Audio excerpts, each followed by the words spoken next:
एक बार की बात है, एक शहर में एक परिवार रहता था जिसमें एक दिनेश नाम का लड़का और उसके माँ बाप रहते थे। वह बहुत अमीर तो नहीं थे, लेकिन उनमें प्यार बहुत था। कुछ दिनों के बाद दिनेश की शादी हो गई। उसकी शादी महिमा नाम की लड़की से हुई। वह बहुत लालची थी। वह अपने पति को किटी पार्टी में जाने के लिए बार बार नए कपड़े और गहने लाने को बोलती थी। उसके पति ने उसको समझाया कि अपने बराबरी वालों से ही दोस्ती करनी चाहिए।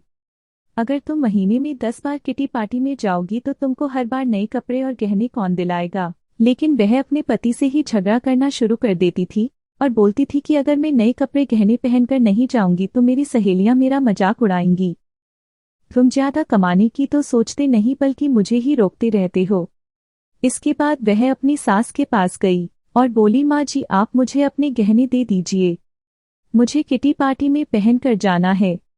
उसकी सास हैरान होकर बोली, हमारे समय में बहू अपनी सास को गहने रखने के लिए देती थी, लेकिन तू मुझसे ही गहने मांग रही है।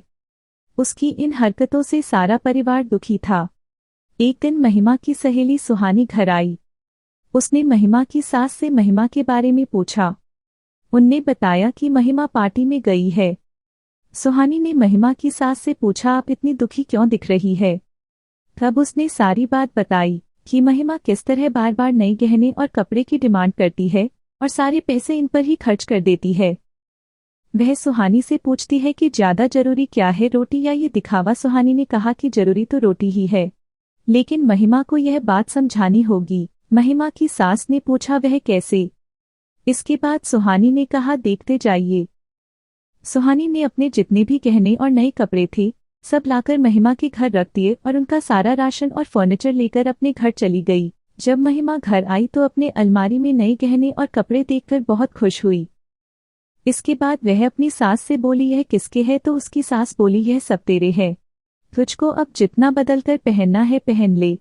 महिमा उनमें से नए कपड़े और गहने पहनकर घर में घूमने लगी। कुछ देर के बाद वह जब रसोई में गई तो उसने देखा कि घर का सारा राशन गायब था। राशन के डिब्बों में गहने थे। वह अपनी सास से बोली, यह क्या है, घर का सारा राशन और फर्नीचर कहाँ गया। उसकी सास बोली, वह सब बेचकर ही तेरे लिए नए गहने और कपड़े लेकर आए हैं, अब तू इनको ही बदल बदल कर पहन। महिमा बोली, लेकिन गहनों से पेट थोड़ी भरेगा, खाना तो खाना ही पड़ेगा।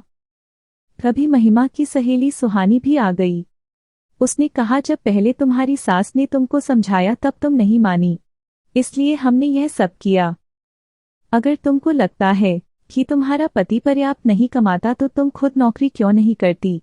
तुमको इन फालतू के दिखावे से बचकर अपने घर पर ध्यान देना चाहिए। अब महिमा को अपनी गलती का एहसास हो चुका था। अब वह अपने फिजूल खर्ची से बचकर जरूरी चीजों पर ध्यान देने लगी और वह अपने घर में सबके साथ मिलकर प्यार से रहने लगी और फिर से उसका परिवार खुशहाल जीवन जीने लगा। सीख, हमें बेफिजूल खर्ची से बचकर जरूरी चीजों पर ध्यान देना चाहिए। यदि आपको यह कहानी अच्छी लगी हो तो प्लीज़ मेरे चैनल को लाइक और सब्सक्राइब जरूर कीजिएगा। Thank you.